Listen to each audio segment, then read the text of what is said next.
কখনো কি ভেবেছেন আপনি যাকে সবচেয়ে বেশি ভালোবাসেন, যাকে সবচেয়ে বেশি বিশ্বাস করেন, সেই মানুষটাই আপনার মৃত্যুর কারণ হয়ে দাঁড়াবে?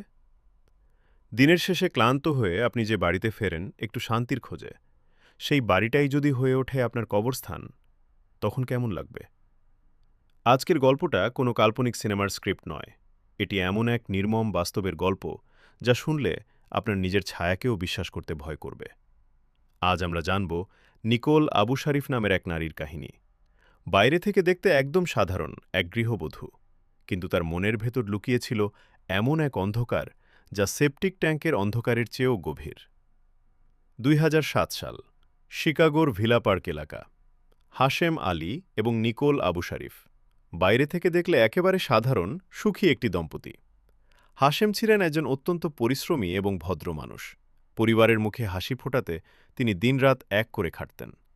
কিন্তু তিনি ঘুণাক্ষরেও টের পাননি যে মানুষটার জন্য তিনি এত কিছু করছেন তার মনে বাসা বাঁধছে এক ভয়ঙ্কর বিশ্বাসঘাতকতা। নিকোলের জীবনে তখন হাশেমের কোনো জায়গা ছিল না। তার জীবনে প্রবেশ করেছিল এক গোপন প্রেমিকা। হ্যাঁ, নিকোল একটি সমকামী সম্পর্কে জড়িয়ে পড়েছিলেন। কিন্তু ডিভোর্সের মতো আইনি বা সামাজিক ঝামেলার পথে না হেঁটে নিকোল বেছে নিলেন এমন এক পথ যা শয়তানকেও হার মানাবে। তিনি সিদ্ধান্ত নিলেন পথের কাঁটা চিরতরে সরিয়ে দেওয়ার। দিনটি ছিল ২০০৭ সালের ২৮ ফেব্রুয়ারি। হাশেম সারাদিনের হাড়ভাঙা খাটুনি শেষে বাড়ি ফিরেছিলেন একটু বিশ্রামের আশায়। কিন্তু তার নিজের ঘরেই যে মৃত্যু অত পেতে আছে তা তিনি জানতেন না। অত্যন্ত ঠান্ডা মাথায়, কোনো রকম মায়াদয়া ছাড়াই হাশেমকে শ্বাসরোধ করে হত্যা করে নিকোল। যে হাতগুলো একদিন তাকে জড়িয়ে ধরত, সেই হাতগুলোই কেড়ে নিল তার শেষ নিঃশ্বাস। খুন তো হল, কিন্তু এবার লাশ গুম করার পালা। নিকোল যা করলেন তা কোনো সাধারণ মানুষের পক্ষে ভাবাও অসম্ভব। তাদের গ্যারাজের ভেতরেই ছিল একটি পুরনো অব্যবহৃত সেপটিক ট্যাঙ্ক বা ড্রাইওয়েল। নিকোল তার স্বামীর নিথর দেহটিকে প্লাস্টিক আর টার্পোলিন দিয়ে মুড়িয়ে সেই অন্ধকার স্যাঁতস্যাঁতে গর্তের ভেতর নির্দয়ভাবে ঠেলে ফেলে দেন। কিন্তু এখানেই শেষ নয়। নিকোল জানতেন লাশ পচে দুর্গন্ধ ছড়াবে, তাই অত্যন্ত ধূর্ততার সাথে তিনি সোজা চলে গেলেন স্থানীয় এক হার্ডওয়্যারের দোকানে। কিনে আনলেন বেশ কয়েক বস্তা বালু আর সিমেন্ট। গ্যারাজে ফিরে সেই সেপটিক ট্যাঙ্কের মুখটি সিমেন্ট দিয়ে পুরোপুরি সিল করে দিলেন তিনি। নিজের স্বামীর কবর নিজের হাতেই ঢালাই করলেন, তাও আবার নিজের বাড়ির গ্যারাজেই। পরের দিন সকালে শুরু হলো নিকোলের নিখুঁত অভিনয়। পুলিশের কাছে ফোন করে কান্নায় ভেঙে পড়ার ভান করলেন। আমার স্বামী রাতে বাড়ি ফেরেনি, আমি খুব ভয়ে আছি। পুলিশ তদন্তে এলো। নিকোলের চোখে পানি, কিন্তু পুলিশের তীক্ষ্ণ দৃষ্টি এড়ানো এত সহজ ছিল না।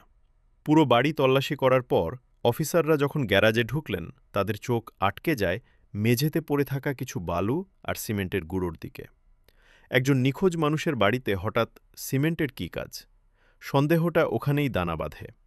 পুলিশ যখন গ্যারাজের সেই সেপটিক ট্যাঙ্কের কাছে যায়, তারা বুঝতে পারে সিমেন্টের আস্তরণটি একেবারেই নতুন। তারা যখন সেই সিমেন্ট ভাঙতে শুরু করে, চারপাশ এক বীভৎস পচা গন্ধে ভারী হয়ে ওঠে। সিমেন্টের আস্তরণ সরাতেই বেরিয়ে আসে হাশেম আলীর গলিত মৃতদেহ। নিকোলের সাজানো নাটকের পর্দা নিমিষেই খসে পড়ে। নিকোল হয়তো ভেবেছিলেন তিনি নিখুঁত খুন করেছেন, কিন্তু ডিজিটাল প্রমাণ তাকে ধরিয়ে দেয়। পুলিশ তার ফোন চেক করে যা পায় তা ছিল শিউরে ওঠার মতো। খুনের পরপরই নিকোল তার প্রেমিকাকে মেসেজ পাঠাচ্ছিলেন, সব বাধা পরিষ্কার, এবার তারা একসাথে থাকতে পারবে। এক মৃতত স্বামীর লাশের ওপর দাঁড়িয়ে নতুন রোমান্সের স্বপ্ন দেখছিলেন এই নারী। আদালতে দাঁড়িয়ে নিকোল নিজেকে নির্দোষ প্রমাণের অনেক চেষ্টা করেন, কিন্তু প্রমাণ এতটাই জোরালো ছিল যে জুরিদের রায় দিতে খুব বেশি সময় লাগেনি। নিকোল আবু শারিফকে ফার্স্ট ডিগ্রি মার্ডারের দায়ে দোষী সাব্যস্ত করে ৫০ বছরের কারাদণ্ড দেওয়া হয়। তার সেই নতুন জীবনের স্বপ্ন এখন কারাগারের চার দেয়ালের ভেতর সিমেন্টের মতোই জমাট বেঁধে আছে। এই ঘটনা আমাদের একটা ভয়ানক সত্য মনে করিয়ে দেয়। সবচেয়ে ভয়ঙ্কর দানবরা সবসময় কোনো গা ছমছমে জঙ্গলে বা পোড়ো বাড়িতে লুকিয়ে থাকে না। মাঝে মধ্যে তারা আমাদের পাশেই থাকে, খুব পরিচিত মানুষের রূপ ধরে। আজকের পর্ব এখানেই শেষ করছি। এই নির্মম ঘটনাটি সম্পর্কে আপনার কী মতামত? নিকোলের কি আরও কঠিন শাস্তি হওয়া উচিত ছিল? কমেন্টে জানাবেন। ট্রু ক্রাইমের এমন হাড়হিম করা আরও গল্প শুনতে চ্যানেলটি সাবস্ক্রাইব করে সাথেই থাকুন। সাবধানে থাকবেন আর খেয়াল রাখবেন আপনার চারপাশের মানুষদের দিকে। Good bye.